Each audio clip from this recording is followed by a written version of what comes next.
Нэмэлт хүргэе. За 25 оны ерөнхий төлөв байдлыг танилцуулах гэж байна. За 25 он гэдэг бол од иргэсийн байрлалууд маш олон удаан хөдөлгөөтэй гаригууд байрлалаас олж байгаа юм сонирхолтой үе. Засварлагчид энийг бол бүр маш онцгой өөрчлөлт дэлхийн хүн төрөлхтөн тохионоо гэж бас ингэж тайлбарлаад байгаа. Тэгэхээр зарим нэг хүмүүс бол тэтгэр ирэхс тэр тусмаа нарны аймагуудад алс болгоод халтын гаригууд биднэрт нөлөөлнө гэж юу ах вэ гэж бас үздэг хүмүүс байдаг. Гэтэл астрологчид бол за тэрэн дундаа бас ведийн зурхаачид бол бид нар буддист хүмүүс учраас ведийн зурхаа энтрийг бол арай илүү сонирхож гэж судлаад байгаа. За ведийн зурхаа энтер бол юу гэдэг вэ? Орчлын ертөнцийн бүх юм өөр хоорондоо шүтэн барилгатай гэж үздэг. Энэ утгаараа бол дэлхийн хүнд тэр хар орны хар гаргийн гэх юм уу те маш алс халын тэр гариг хэсүү бас нөлөөлдөг гэдэгт үл итгэдэг. Тийм учраас энэ тухай энэ астрологийн таампууд хийгээд байгаа маа. За тэгэхээр юун түрүүнд та бүхэнд бол Арстангийн ордынханд эхний танилцуулах гариг хэсүүл Нептун гариг. За Нептуныг манайх далай ван гэж орчуулдаг. Тэгэхээр Нептун бол далай тэнгис, хязгаарг орон зай эдрийг илэрхийлдэг юм байна л да. Тэгэхээр манай монголчууд тийм эртнээс бас далай ван гэдэг нэрлэлсэн бас их гайхалтай тийм ээ. За далай ван яах вэ? Энэ үл сүүлийн бараг 160 хэдэн жилийн туршид тэр нь байрлалаас л өөрөөр хэлбэл Нептун гаригийн байрлал 19-р зуунд л төлөв орж ясан. Тэрнээс хойш хавта Нептунд орж яана гэж. За тэгэхээр таны бол 8 дугаар гэрт байсан. Сүүлийн 14 жил бол тэр 8 дугаар гэрт байсан гэж үздэг юм байна. Тэгээд одоо 9 дугаар гэр рүү шилжиж байгаа. 9 дугаар гэр рүү эзэн шилжих вэ гэхээр 3 сарын 31-ээс 10 сарын 23-ны хооронд таны 9 дугаар гэрт шилжих юм. За 9 дугаар гэр гэхээр юу вэ гэж тэгэхээр энэ бол алс халын аян гадаад орнд суралцах, гадаад орны ерхий шил авах, цагаачлах, өөрөөр хэлбэл танд шил хязгаарыг нээж өгнө гэж. За тэгвэл зарим нэгэн хүмүүст гадаад орнд чухал сэдв биш байх юм бол та энэ стөргийн нөлөөгөөр та сурах, боловсруулах, мэрэгжил боловсруулах, дээшлүүлэх, хэл сурах, уран бүтээл, дээрээс нь та бүтээлч сэтгэл гэж хөгжих. За зарим нэгэн хүмүүс бол оюунлаг талаараа илүү сэрэлт болох. Ийм үйл явцууд болох нэ. За тэгээд энэ 9 дугаар гэрлөө 10 сарын 23-ны үед орж байгаа. Гэвч тэр хооронд бас наашаа цаашаа 8 дугаар гэр 9 дугаар гэр хоёрын хооронд бас хөдлөн нааш цаашаа шилжинэ. За ингээд 2026 оны 10 сар гэхэд 9 дугаар гэрлөөгөө бүрэн шилжинэ. За ингээд тэр 9 дугаар гэртээ дахиад 14 жилийн туршид байна гэж. Тэгэхээр Арслангийн ордынхны тухайтад бол 9 дугаар гэрийн тэр гэрт өрнөх үйл явдал бол 14 жилийн туршид өөрчлөлт шинжилт тийм ээ.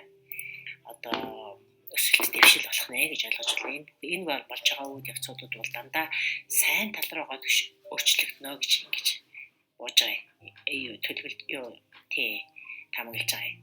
За тэгэхээр далай ван буюу Нептун гариг маань далай тэнгисийг илэрхийлдэг гэдэг болохоор энд бас тийм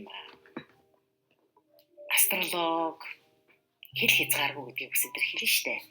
Астролог сэтгэл судлал сүнслэг оюуныг оюуны зарим нэгэн нууцлаг талыг нээх сонирхох энэ гэсэн асуудлууд хөндөгдөн л дээ.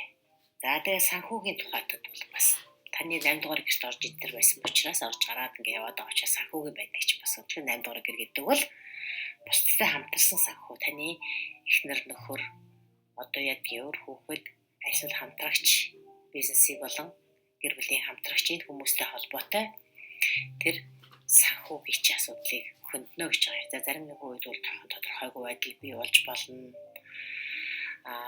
Гэхдээ л ерөөхдөө сайн тал руу өөрчлөгдөн шүү гэж хэлээд байгаа. За тэгээд дээрэс нь бас тийм маш тийм бүтээлч тийм одоо урам зоригтой маш одоо тийм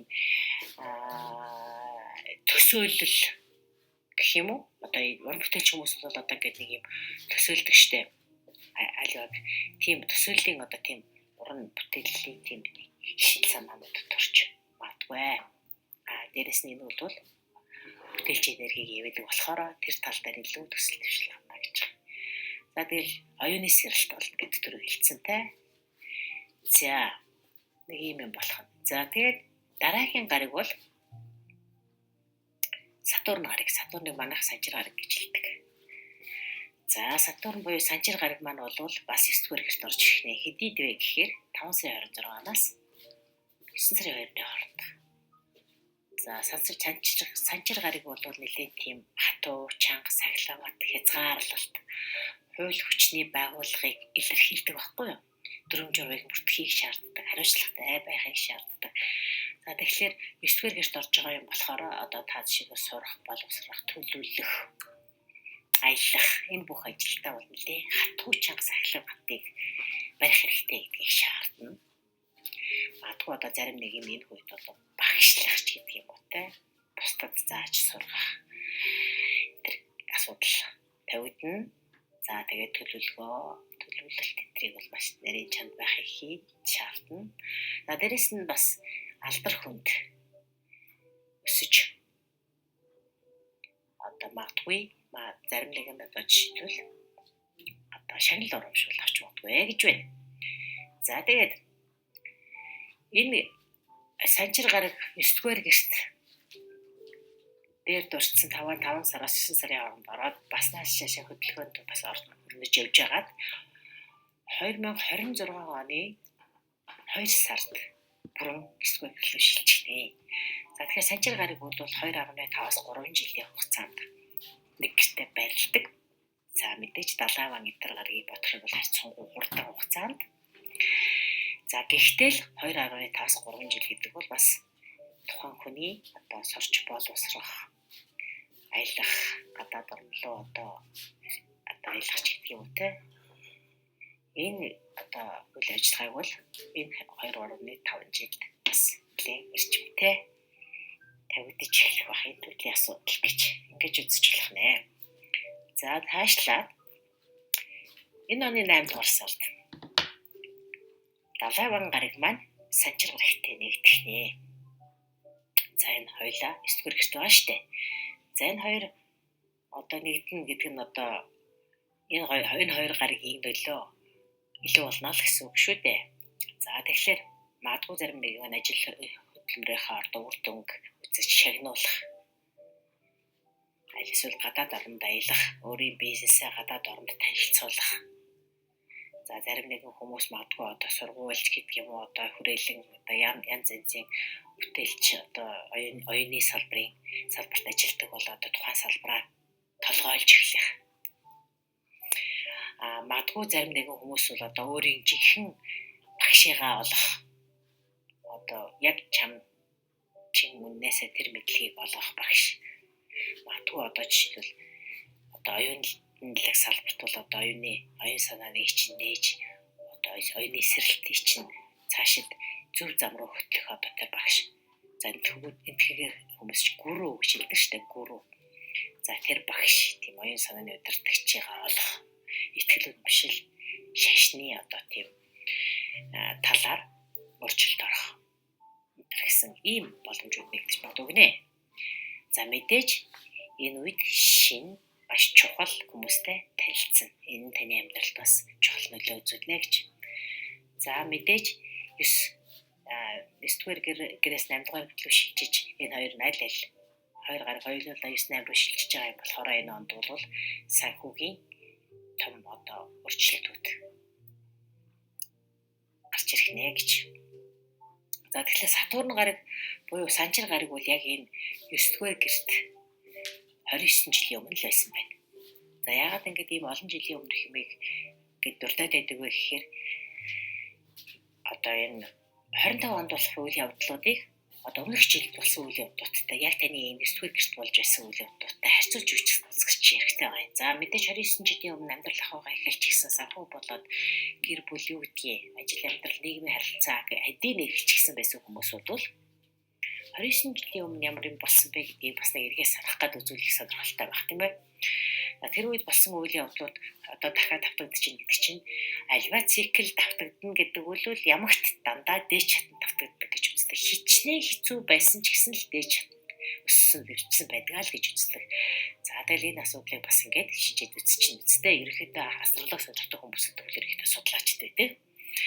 Зүгээр л одоо маргааш юу болох нь болон тойроод юу тавьчих нь гэдгээс илүү ямар гарыг надад яаж нөлөөлж чинь энэ нөлөө нь дараагийн шатанд давтагдахтаа яаж өөрчлөгдөж вэ гэдгийг ажиглахын явц шүү дээ ерөнхийдөө.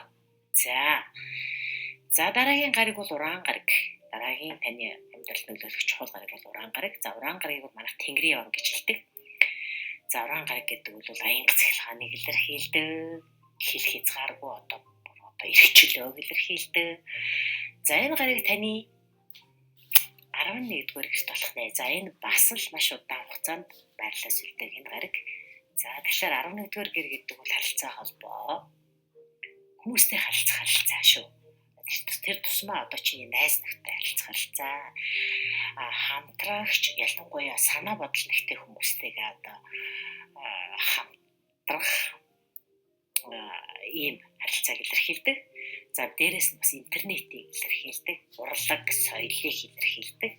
За энэ бүх салбаруудад таны сонирхол үйл ажиллагаа чи одоо явдаг бол энэ бүх үйл ажиллагааг өөрчлөлт орох, эсвэл дэвшил гарах энэ жил байх нэ. За энэ хизээ вэ гэхээр 7 сарын 8-наас 11 сарын 9-ний хооронд 11-р гэрт шилжинэ. Тэгээд мөн л цаашаа 10, 11-р гэрийн хоёрын хооронд цаашаа шилжиж явж байгаад эх оны 4 сар 26 оны 4 сард таны 11-р гэрт бүрийн шилжилт орно. Тэрнээс өмнө 10-р гэрлөө бас нэг хэсэгтэй байхад. За тэгэхээр таны энэ гэрт бол 10-р гэрт таны энэ 10-р гэрт уран гараг 2018 оноос хойш байсан юм байна. За тэгэхээр энэ уран буюу Тэнгэрийн ван гараг бол боломжийг илэрхийлдэг. Боломж. За 26 оноос хойш шилжсэнээс хойш таны 11-р гэрт 7 жилийн туршид байрлана. За энэ үед бол та одоо шинэ хүсэл мөрөөдөл одоо танд зорилго юу байсан бэ? Тэрийг биелүүлэх боломжууд гарч ирнэ. Шинэ команд буюу баг бүрдүүлэх. Шинэ хамт олныг одоо удирдах хайсуу шинэ хамт олонны дунд орох. За тэгээд дээрэс нь бол бас хайр дурлал гэр бүл эдгээр гэсэн асуудал 11-р гэрт бас орж ирдэг. Шинэ хүүхэд төрөх. Зарим нэг хүмүүс одоо хүүхэдтэй болох. Тийм ээ. Альсвал одоо зарим нэг хүн нь өөрийн хүүхэд байхгүй байлаа гэхэд партнер чинь хамтрагч чинь хүүхэдтэй тэр бүхэнд анхаарал хандуулах. Аль эсвэл цоошид хайр дурлалтай учрах. Гэхдээ энэ Тэнгэрийн ван буюу уран гараг тийм жир бусын энгийнээс арай өөр тийм учрал тохиолдлуудыг бэлтгэдэг юм байна л да. Тэгэхээр одоо шил гэр бүл боллоо гэхэд зарим нэг хүн одоо насны маа асар их зөрүүтэй гэрлэгч байт юм. Аль эсвэл гадаад хүнтэй. Одоо хин нэг нь одоо тийм ээ гадаад хүнтэй гэрэлж болно шүү дээ. Аль эсвэл насны асар зөрүүтэй гэрэлж болно шүү дээ. За иймэрхүү үйл явдлуудыг бэлтгэнэ. Тэгэхээр бэлтгэнэ гэж иймэрхүү үйл явдлууд тохиож магадгүй. 25 онд энэ үйл явц эхлээд дараагийн 7 жилийн туршид өрнөх үйл явдлыг ярьж байгаа шүү. За дараагийн гариг бол мэдээж өвөмөр бархас гариг. Юпитер гариг гэдэг тийм бархас гариг. За энэ бол аз жаргал, амжилт, гинтийн одоо хөтөлөнгийн бэлэг эдрийг илэрхийлдэг. За таны 12 дугаар гэрт 6 сарын 10-наас бүтэн жилийн туршид байх нэ. 12 дугаар гэр. За 12 дугаар гэдэг бол алс холын аян одоо маш одоо тийм холны аянаас гадна маш олон удаагийн одоо аялал нааш цаашаа явах, ажиллаар нааш цаашаа аялах. За хүм одоо бас дээрэс нь одоо өв хөрөнгө одоо хөв хөрөнгө заламжлахын асуудлыг хэмждэг юм байна. За дээрэс түүхтэй холбоотой өнгөрсөн түүх. За бас тэгээд дээрэс нь одоо сэтгэл зүйн асуудлыг сонирхох.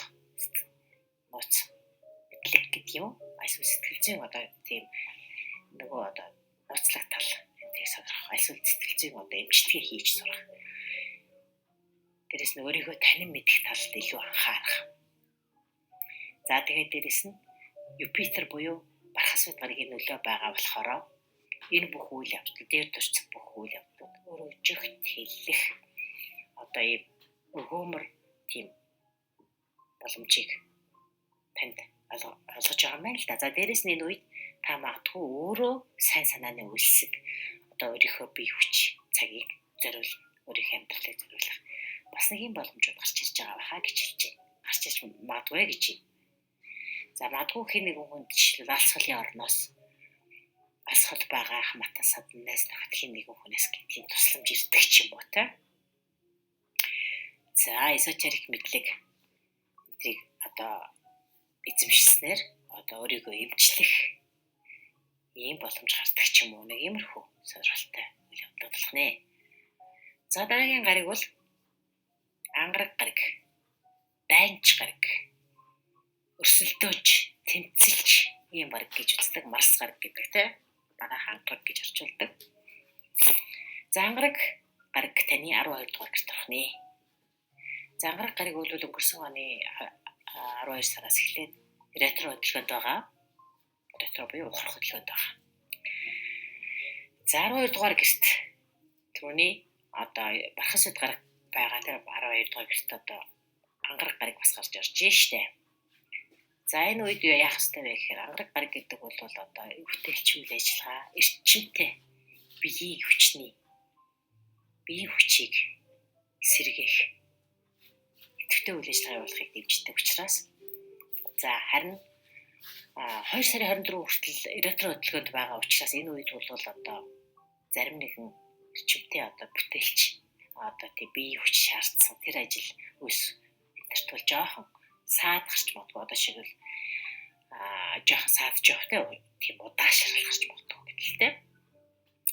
За тэгээд харин ретро хөдөлгөөний үед юу хийвэл сайн байв вэ гэж урд нь эхлээд орхичихсан одоо бүтээлч үйл ажиллагаа, идэвхтэй үйл ажиллагаа, эрч хүч шаардсан энэ ажлуудад дахиж эргэж харах, засах, сайжруулах иймэрхүү боломж олдно гэж. За тэгээд муу зуршлаас салгах гэдэг юм уу те. Өөрийнхөө одоо биеийн эрчим хүчийг сэргээх, биеэ цэвэрлэх, эрүүлжих энэ асуудал байж болно гэж шүү. За тэгээд 1 сарын 7-оос 4 сарын 19-ны хооронд одоо ухрах хөдөлгөөн зогссны дараанаас эхлээд таны 1-р гэрт орж ирэх юм байна. За дахиад 4 сарын 19-наас 6 сарын тэгэхээр энэ 1-р гэрт орж ирснээс бол та өөрийнхөө одоо эрч хүч одоо хийхийг хүсдэг байсан тэр нэг дасгал хөдөлгөөн, магадгүй спорт, дуртай хийдэг тэр нэгэн үйл ажиллагаа энэ бүхэндээ бол та амжилт олох дахин сэргээх хэтрийн боломжууд магадгүй зарим нэгэн хүн залуудаа одоо маш тийм эрч хүчтэй тийм спортын одоо спортоор хичээлдэг байсан бол нэг хэсэг зогсооцсон байж болно шүү дээ. Тэгэнгүүт одоо эргээд тэрийгээ сэргээх илүү эрчимтэйгээр тэрийгээ одоо сэргээх таны эрүүл мэнд болоод энерги эрч хүчийг чинь сэргээх туслах нэ гэж ингэж ойлгож болох юм байна. За дараагийн гариг бол цолмон гариг. Венера.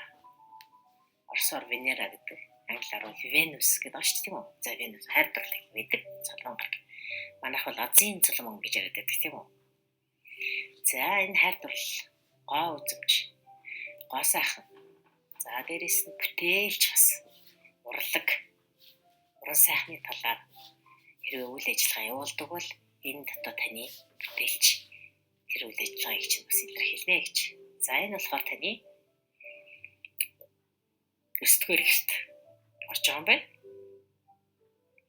За гэхдээ 3 сарын 2-оос 4 сарын 13-ны хооронд бас л ретро хөдөлгөөнд байна. За цадман гарагийн ретро хөдөлгөөнд юу хийж болохгүй вэ гэж.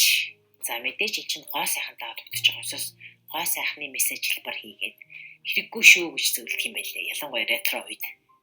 За ретро үеийн нэг сар хагас явах цаг бол гэсэл өнгөрчиж болно шүү дээ, тийм үү? За яг ретро үед хийсэн тэр одоо мессеж хэлбэр чинь ямар нэгэн байдлаар танд таалагдахгүй эсвэл ямар нэгэн алдаатай байж тараад та дахиад энэ үлийг засварлах үйл тийм асуудал үүсдэг гэж үздэг. За ийм юмыг би ч бас мэдэх юм. Зарим нэг хүмүүс ийм юм тохиолдож ирснийг. За дараа нь 4 сарын 14-өөс хойш дахиад 8 дугаар гэрлүүгөө орно. За эхлээд үл энэ 9 дугаар гэрт байж байгаад цаашаа хөдлөгөөд дахиад 8 дугаар гэрлүү орно. За цодмон гараг үл 8 дугаар гэрт орохоор яах вэ гэхээр таны бүтээлч болон хобби одоо маягаар хийдэг тэр одоо үйл ажиллагааг илэрхийлдэг гэсэн штэ. Тэгэхээр энэ үед одоо тэр таны тэр өөрийн чинь хийдэг үйл ажиллагаанаас орж байгаа орлого мөнгөний асуудалд анхаарлаа хандуулах хэрэгтэй болно. За ер нь бол цолмон гараг багт хэмжээний бас мөнгө төгрөг санхүү өдрийг илэрхийлдэг гэж яриад бичээд байдаг. За тэгэхээр 4 сарын 13-наас хойш санхүүгийн асуудалтай бас анхаарал хандуулах хэрэгтэй болох нэ. За 8 сарын 26-наас 9 сарын 20-ны хооронд цолмон гараг таны одоо 1-р гэрт байгаа штэ. Энэ үед танд одоо маш их тийм эрч хүч одоо маш тийм эерэг эрч хүчийг татна гэнэ л дээ. Магадгүй таны одоо яг ийм мөнгө төрхтэй холбоотой эсвэл одоо олон нийтийн үйл ажиллагаанд та оролцож маш олон хүний анхаарал татдаг ч юм уу. Аль эсвэл одоо гоо сайхантай ч холбоотой тэр нь одоо маш олон хүнд таалагддаг та хүмүүсийг ингээд өөр ирэхгүй хүмүүсийн анхаарлыг татдаг ч гэдэг юм уу те. Нэг иймэрхүү атай боломжууд 8 сарын 26-наас 9 сарын 20-ны хооронд болох нь шүү.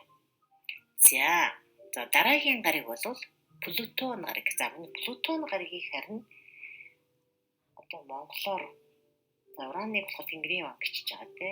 Плутоныг Далайн ван гэж байгаа. Плутоныг дэлхийн баян болов.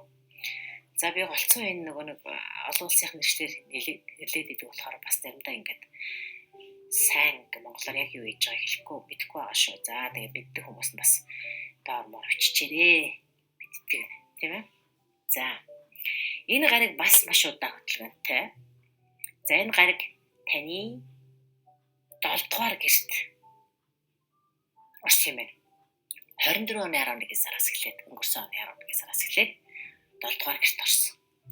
За 7 дугаар гэр гэдэг бол бүх төрлийн харилцаа тэрэн дундаа хайр дурлалын болон гэр бүлийн харилцаа гэж бас хэлдэг. За энэ гэрт орж ирснээр бол энэ цагаас хойш таны энэ гэрт 20 жилийн туршид барилна гэж байна. За тэгэхээр энэ бол харилцаа холбооны хувьд хайр дурлалын болон гэр бүлийн бас түншийн харилцаа, бүх төрлийн харилцаа гэж байгаа учраас энэ харилцаанд маш хэмжээний маш их чухал өөрчлөлтүүд гарна. Үндсэн өөрчлөлтүүд гарна гэж хэлж байна. За Плутон гарагийн нөлөөгөөр магадгүй хин нэг хүн нь нөлөө бүхий хүнтэй танилцсан. Энэ нь таны харилцаанд маш тийм өөр төвшөнд гарах харилцаа байж магадгүй гэж. За дээрэс нь энэ Плутон гарагийн нөлөөгөөр зөвхөн бусад хүнтэй харилцах харилцаатуудыг өөртөө харилцах, өөртөө хандах хандлага. Энэ чинь бас өөрчлөгдөж эхэлнэ гэж байна. Өөрийгөө илүү одоо үнэлдэг ч юм уу. Урд нь одоо жоохон дутуу үнэлдэг байсан бол арай илүү сайнаар үнэлдэг ч гэх юм. Эсвэл хитрхи өөрийгөө одоо магтдаг, хитрхи өөрийнхөө ирч хүчээс дээгүүр чадах боломжоос дээгүүр өөрийгөө одоо гэж үнэлдэг байсан бол бас үннийг олж хардаг ч юм уу те. За ингээд аливаа энэ гарын хэрэгсүүдийн хөдөлгөөн өөрчлөлтүүд ерөнхийдөө астрологичд эерэг талаас нь ярьдаг боловч энэ бүхэн бас тавгүй нөлөө байдаг шүү гэдгийг бас сануулдаг шүү. Тийм учраас ямар одоо өнцгөр байрлаж байгаа вэ гэдгээс шалтгаалаад бас янз янзын нөлөө байдаг. Тэгэхээр магадгүй энд одоо жишээлбэл гэр бүлийн харилцаа хин нэгэн хүнд хайр дурлалын асар айтаа боломж үүсээд гэр бүл болж явах нөгөө нэг хэсэгт нь бол мэдээж бас таагүй тэр нэг харилцаануудыг шууд төсгөл болгож гэр бүлийг цуцлах, таагүй харилцаанаас өөрийгөө чөлөөлөх иймэрхүү боломжууд гарч ирдэг гэж үздэг. За тэгээд орчин тойрны харьцдаг хүрээ өөрчлөгдөнө. За та бол өөрөө энэ одоо үйл явц одоо энэ бүх одоо өөрчлөлтөөс сургамж аваад та харилцааныхаа одоо төвшинг арай өөр шатанд гаргана гэж хэлж байна.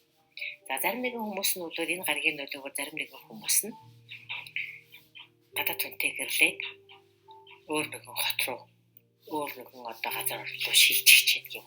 Эсвэл зарим нэгэн түншийн харилцаа энтрийг одоо өөр түвшинд гаргаж гэрээ хэлцээнийг шийддэг. Тийм ээ. За тэгээд зарим нэгэн хүмүүс нь одоо жишээлбэл одоо тэр лотон гарыг бас нэлээд их хэмжээний мөнгө санхүүгийн боломжийг илэрхийлээд идэг гэж ярьдаг. Тэгэхээр зарим нэгэн хүнд нь одоо жишээлбэл тийм мөнгө санхүүгийн асар одоо айтайхан боломж бүрдгэж гэдэг юм уу те. За янз янзын төвшөнд байгаа тийм үү, хүн болгон өөр өөртөө төвшөнд тэрийгэ хэрэгцүүлж бодож дүгнэж эндээс аль нь чамд таарч байна гэдгээс шалтгаалаад тэн дээр ажиглалт үйлдэл явуучих болно гэж үзэж ойлгочлох шүү. За дараагийн гариг бол мэдээж бууд гариг.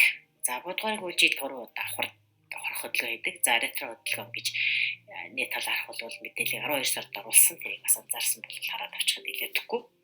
За энэ удаад 3 сарын 15-наас 4 сарын 7-ны хооронд таны 9-р гэрт болох нэ. За түрүүнээс хойш 9-р гэрийн асуудал нэлээд хөндөгцсөн тийм үү? Нэгдүгээр гар 9-р гэрт байна л гэсэн Сатурн буюу Сажир гарын 9-р гэрт байна л гэсэн. Одоо дээрэс нь 3 сарын 15-наас 4 сарын 7-ны хооронд бас таны 9-р гэрт байх нэ. За 9-р гэрийн асуудлыг түрүү зөндөө ярьсан шиг энэ давтаад явах. За 7 сарын 18-наас 8 сарын 11-ний хооронд таны 1-р гэрт орох юм шиг байна да. За дараа нь 11 сарын 9-наас 11 сарын 29-ний хооронд 5-р гэрт орно. За 5-р гэр гэдэг бол хайр дурлал. Өөрийгөө болон бусдыг хайрлах хайр, үр хүүхэд. За дээрэс нь дуртай хийдэг тэр зан үйл ажил, хобби. За тэгээд дээрэс нь аливаа ухрах хөдөлгөөний үед тэр тусмаа 5-р гэрт хөдөлгөөн орж байгаа үед бол хайр дурлалын асуудал ялангуяа өнгөрсөнд байсан тэр хайр дурлал эргэж сэргэх хүчин одоо дурлаж хайрлаж байсан тэр хүн чинь эргэж ирэх энэ гэсэн асуудал хөндөгддөг. За тэгээд дээрэс нь энэ ухрах хөдөлгөөний үед бол хайр дурлалын ямар нэгэн өнгөрсөнтэй холбоогүй ч гэсэн гэдгийн шинэ хайр дурлалын асуудал маш хурдтайгаар асаад тэгээд ухрах хөдөлгөөнд дуусгах дахиад унтрах нэг юм бас их сонирхолтой үйл явдал бас болдог. За тэгэхээр ухрах хөдөлгөөний үед бол мэдээж юу хийж болохгүй вэ гэдгийг түрүү ярьчихсан. За тэгэхээр дараагийн нэг сонирхолтой үйл явдлыг танилцуулъя. За тэр нь юу вэ гэхээр сарны зангалаа. Сарны хойд болон урд огтлцох цэгийг Ведийн зурхайд кармын зангалаа гэж хэлдэг. Карм. За энэ кармын зангалаа урдх огтлцлын кету, хойд огтлцлын раху гэж хэлдэг.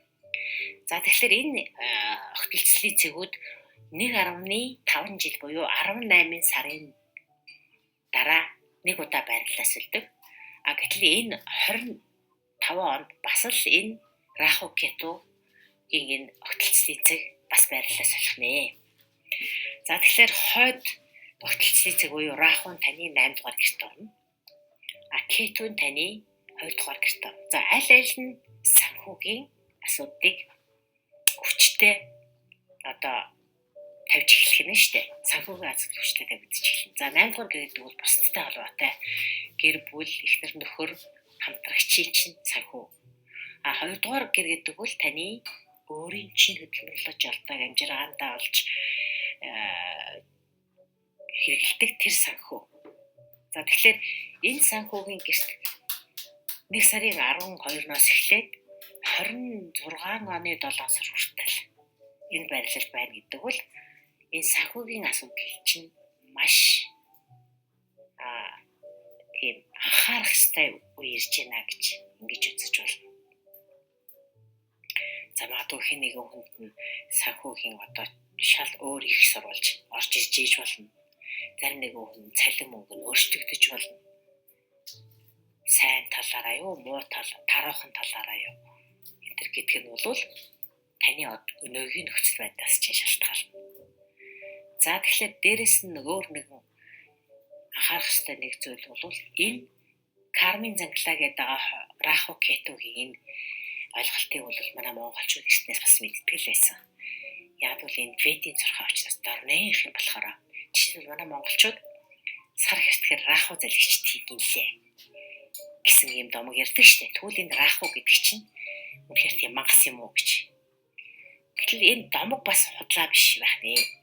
Яг бол энэ сарны энэ огтлолцол болсон тэр цэгүүд дээр дандаа нар буюу сар хэртэж идэх. Нар сарны хэртэлцийн цэгүүдийг л Раху Кету гэж нэрлээд идэх юм байна гэдээ ойлгочих болно. За тэгэхээр 3 сарын 14-нд сар таны 2 дугаар гэрт ирсэн. Тэгэхээр 2 дугаар гэр гэдэг мөнгө санхүү гэсэнтэй. За тэгэхээр энэ дээр анхааралтай болгож байх нэ гэж. Хэн нэгэнд маш хүчтэй боломж тохиолж чад, хэн нэгэнд нь одоо шинэ санхүүгийн байдал жоохон хэлбэлцэж ихтэй тэр үе гэж болно шүү дээ. За 3 сарын 29-нд нь болохоор нар хэртэн. За нар сарны хэртэлтүүд бол дандаа 14 хоногийн хооронд явагдчихэдэг. Одоо шилбэл 3 сарын 14-нд сар хэрцээ 3 сарын 29-нд нар хэрцчихдэг. За энийг бол нар сарны хооронд хэртэлтийн хоорондын энэ үеийг коридор үе гэж хэлдэг. Энэ үед ер нь маш боломжтой байх хэрэгтэй гэдэг. За энийг бол би сүүлийн 20-д жилийн туршид энэ астролог сонирхож байгааг бол үнэхээр энэ санхүү энэ нар сарны хэртэлтийн үед бол үнэхээр боломжтой байх хэрэгтэй гэдгийг маш олон аваар осол альсвал гамшиг гвалын гамшиг янз бүрийн одоо дай самун гэдэг янз янзын юм тохиолдож байгааг энэ астролог сонирхтгийн үед бол би үнэхээр анзаарч ирсэн учраас нар сарны хэртэлтийн үед боломжтой байх хэрэгтэй юм байлээ шүү гэдгийг бол хэлж байгаа гэж. За тэгээ 9 сарын 7-нд сар хэртээ 9 сарын 20-нд нар хэртээ. За ингээ боломжтой байх хэрэгтэй. За 9 сарын 7-ныхан таны 8 дугаар гэрт, 9 сарын 21-нд таны 2 дугаар гэрт. Дандаа ингээд 2 8 дугаар гэрүүдийг ингээд дамжаад хэртэлтүүд явагдаад эхлэх юм шүү. Тэгэхээр санхүүгийн асуудал маш хүчтэй хуцаатай байна л гэсэн. За ингээд энэ хүрээд энэ 25 оны эрхит төлөвийг одоо өндөрлөе та бүхэн ингээд цаашдаа энэ тухайг сонирхох хүсэлтэй байгаа бол сонсч ия гэж бодож байгаа subscribe мэдээж найз нөхдөдөө санал болгоорой. Лайк дараарай. Таарч байгааг бол комент бичээрэй. За ингээд энэ удаагийнхаа төлөв байдлыг өндөрлөе да.